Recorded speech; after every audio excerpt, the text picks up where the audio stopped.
Bueno, pues en el primer problema me dicen calcular la entalpía de hidrólisis del acetiluro de calcio para dar acetileno según la reacción que os pongo aquí.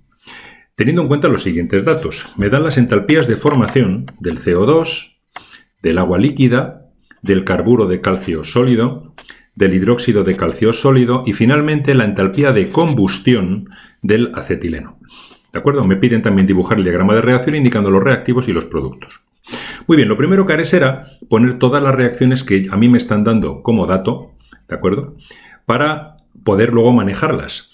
Entonces, lo primero que tengo que hacer es definir qué es una entalpía de formación. La entalpía de formación se corresponde con la reacción de formación del compuesto, de un mol de compuesto, a partir de sus elementos en estado natural y en condiciones estándar. Hay que tener mucho cuidado con los estados de agregación. Por ejemplo, para la primera energía que me dan, que es la entalpía de formación del CO2, la reacción será carbono sólido más O2 gas para dar CO2. Como ya se forma un mol, no hay que ajustar nada. Esta entalpía de formación, que voy a llamar 1, según me dicen, es menos 94,05 kilocalorías por mol. Bien, el segundo caso es la formación del agua. Los elementos que forman el agua son el hidrógeno y el oxígeno, con lo cual formaré un mol de agua líquida a partir de sus elementos en estado natural y en condiciones estándar, H2 gas y un medio de O2 gas. La entalpía de formación es menos 68,32. Lo mismo para el carburo de calcio. Los elementos que forman el carburo de calcio sólido serán calcio metal, calcio sólido, más 2 carbonos sólidos, porque están así en estado natural, para dar un mol de carburo de calcio. Esta entalpía es menos 14,10 kilocalorías por mol. Ahora viene la entalpía de formación del hidróxido de calcio, que como veis está formado por calcio, oxígeno e hidrógeno. Luego sus elementos en estado natural son calcio sólido, O2 gas, H2 gas. Se combinan en esta estequiometría para dar un mol de compuesto. Luego no tengo que hacer nada más porque aquí tengo 2 oxígenos y 2 hidrógenos. La entalpía de formación tal y como me la den es menos 235,8 kilocalorías por mol. Y finalmente, como quinta reacción, dato, tengo la combustión del acetileno. La combustión de un hidrocarburo formado por carbono e hidrógeno siempre es la reacción con oxígeno para dar CO2 y agua. En este caso el agua en estado líquido, que es como lo estoy considerando, ¿de acuerdo? Porque me dan en condiciones estándar que son 25 grados centígrados o 298 Kelvin. Bien, ajusto la reacción. Lo primero, si tengo 2 carbonos en mi molécula, estos se trasladarán a 2 moléculas de dióxido de carbono, que cada una de ellas tiene un solo carbono. Si tengo 2 hidrógenos en mi molécula, se trasladarán en una sola molécula de agua. Así que al final ya ajusto los oxígenos y diré 2 por 2, 4, más 1, 5. Luego necesitaré 5 medios de O2. ¿De acuerdo? En esta reacción se ha desprendido 310,61 kilocalorías por mol de acetileno. Así que estas son mis reacciones dato. El objetivo lo tengo desde un principio, es la hidrólisis del carburo de calcio. Bien, ¿cómo haré ahora para manejar las reacciones? Veréis, es muy fácil. Yo me voy fijando y digo, por ejemplo, el carburo de calcio en el objetivo está a la izquierda de la flecha. En los datos, en la 3, está a la derecha de la flecha, con lo cual tengo que darle la vuelta a la 3. Por eso pongo menos 3. La escribo dada la vuelta y a su entalpía también le doy la vuelta. Serán 14,1 kilocalorías mol. Luego tengo 2 de agua. En las reacciones dato, el agua en ambos casos se encuentra a la derecha, es decir, aquí en la 2 tengo un agua líquida y en la 5 también tengo un agua líquida. Si sumamos estas dos ya me darían las 2 aguas líquidas que yo necesito, pero tengo que darles la vuelta. Luego pondré menos 2 y menos 5. ¿De acuerdo? Les doy la vuelta a las reacciones, tal cual están puestas, y cambio de signo las correspondientes entalpías. Finalmente, ¿qué ocurre, por ejemplo, con el hidróxido de calcio? El hidróxido de calcio en la 4 me aparece a la derecha y en el objetivo también. Luego la 4 la dejo intacta. ¿De acuerdo?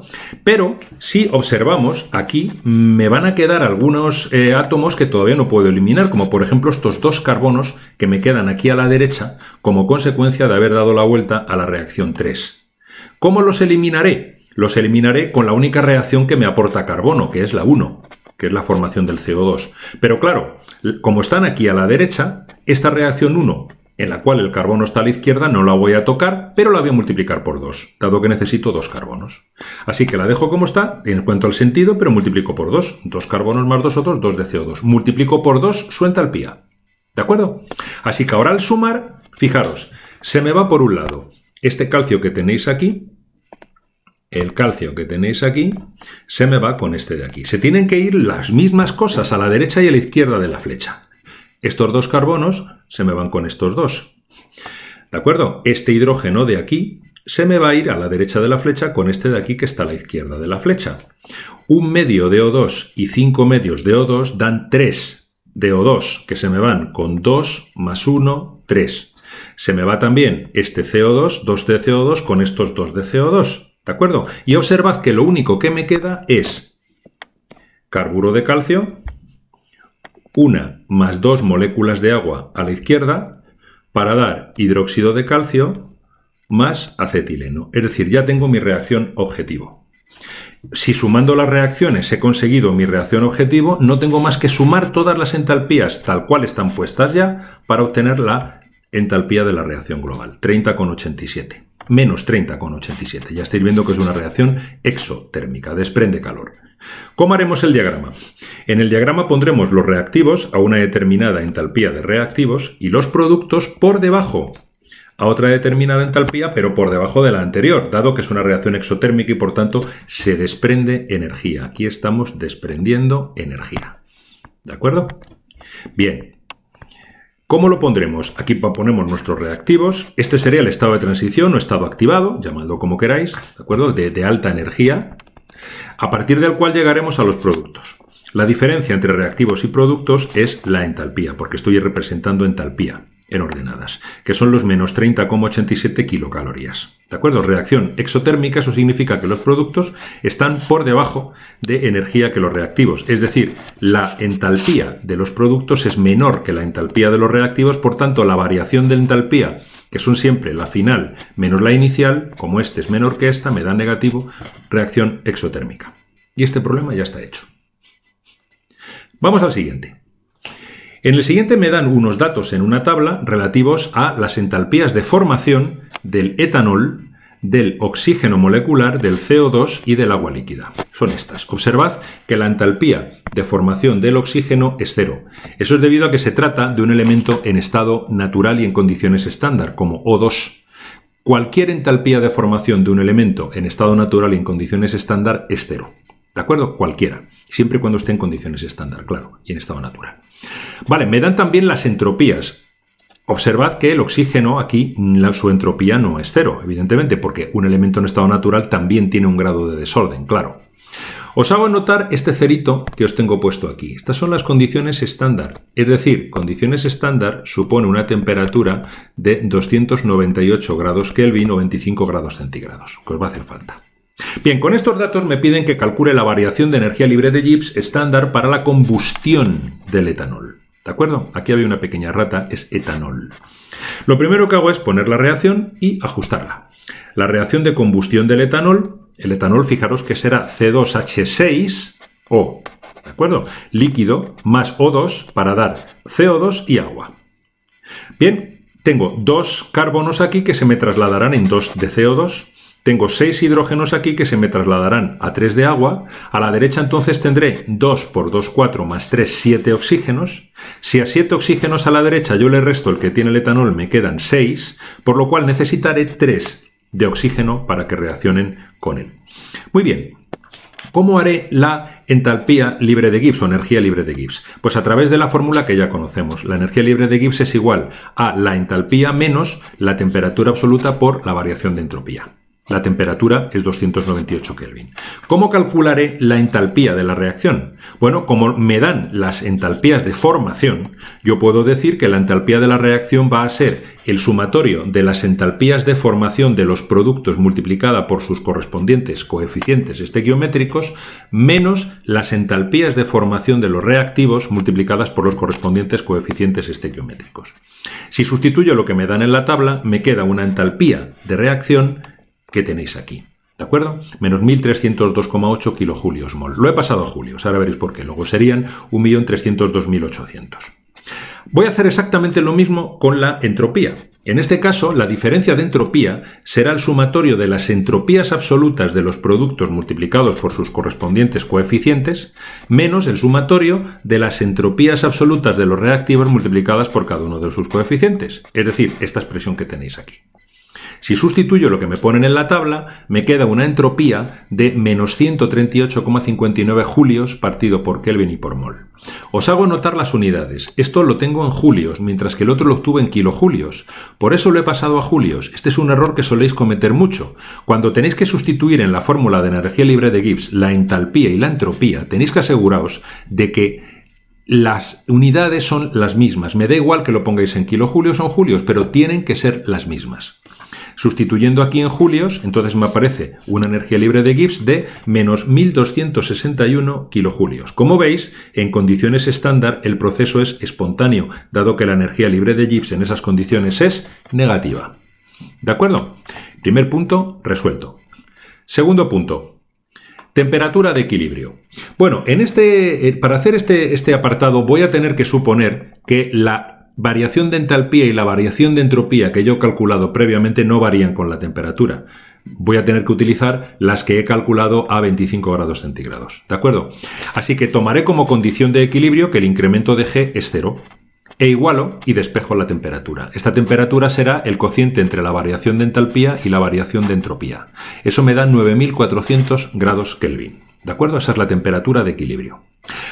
El rango de temperatura a la cual la reacción no será espontánea es muy fácil de averiguar, porque previamente yo había visto que a 25 grados, que es menor que 9400, teníamos un incremento de energía libre de Gibbs negativa y por tanto espontánea. Así que sabemos que por debajo de 9400 la reacción va a ser espontánea. A 9400 está en equilibrio y por encima de 9400 no es espontánea. Es decir, si hacéis la cuenta, por encima de 9400 la energía libre de Gibbs es positiva y por tanto la reacción no es espontánea. ¿De acuerdo? Vamos a explicar ahora si es lógico o no el signo de la variación de la entropía, que sabemos que es negativa. Vamos a ver, en esta reacción nosotros partíamos de un líquido, de un mol de líquido y de 3 moles de gases, y cuando la reacción tiene lugar se me forman 2 moles de gases y 3 de líquidos.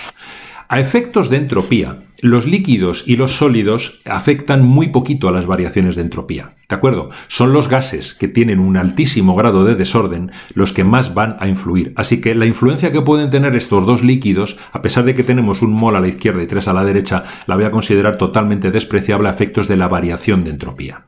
Me fijo solo en los gases. Y veo que a la izquierda tengo 3 moles de gases y a la derecha 2. Eso significa que al pasar de 3 moles de gases a 2, 3 moles de oxígeno a 2 de CO2, la entropía inicial debida a estos 3 moles de gases va a ser mayor que la entropía de los 2 moles de gases. Como la variación de entropía es la final menos la inicial, siempre, esto va a dar negativo. Luego se explica que me diera un valor negativo para el incremento de S. ¿De acuerdo? Es decir, disminuye el grado de desorden del sistema cuando pasamos de 3 moles de gas a 2 moles de gas. Es lógico. Bien, finalmente tengo el diagrama de energía. En este caso el diagrama de energía lo voy a hacer en energías libres de Gibbs, pero es muy similar al anterior que hice con las entalpías. Aquí pongo la energía libre de Gibbs de los reactivos y aquí abajo la energía libre de Gibbs de los productos. ¿Por qué pongo los productos por debajo? Hombre, porque la variación de energía libre de Gibbs es negativa. Y la de los productos menos la de los reactivos, que esa es la definición de incremento de G, ha de ser negativa. Luego esta tiene que ser menor que esta. Ahora os pedía que me pusierais las energías de activación, en este caso de Gibbs de activación, correspondientes a los procesos directo o inverso. Os he puesto en rojo el proceso directo y en azul el proceso inverso. El proceso directo sería desde los reactivos, siguiendo la línea roja, pasando por el estado de transición o estado activado, hasta los productos. La energía de activación es siempre la energía que hay desde los reactivos hasta el estado de transición o estado activado, con lo cual la energía de la forma directa sería esta. Si vamos a la inversa, ahora los productos van a ser los reactivos. Partiremos de aquí, llegaremos al estado activado y llegaremos finalmente a los productos que antes eran los reactivos. Línea azul.